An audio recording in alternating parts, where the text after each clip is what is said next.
Dito naman tayo sa iba't ibang klase ng kois. Ayan guys. Ito yung lugar na ito na sinasabi nila na maghagis ka daw ng barya dito. Then mag-wish ka daw. Matupad daw yung wish. Ewan ko na lang. Ang dami ng barya. Ang daming barya dyan sa lugar yan, no? Ang daming naghahagis ng barya. Kadaming barya. Yan, iba't ibang klase ng kois, guys. Sa Chinese kasi parang may ano yan sa kanila, may meaning yan sa kanila. Ayan, no, pag naghagis ka doon ng barya, parang then mag-wish ka, parang maging granted yung wish mo.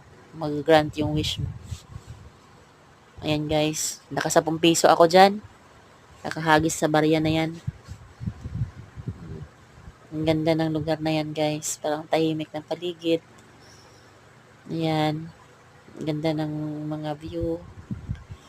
At ibang klaseng isda. May mga malalaki, may maliliit. Ang ganda. Ang ganda ng mga isda, guys.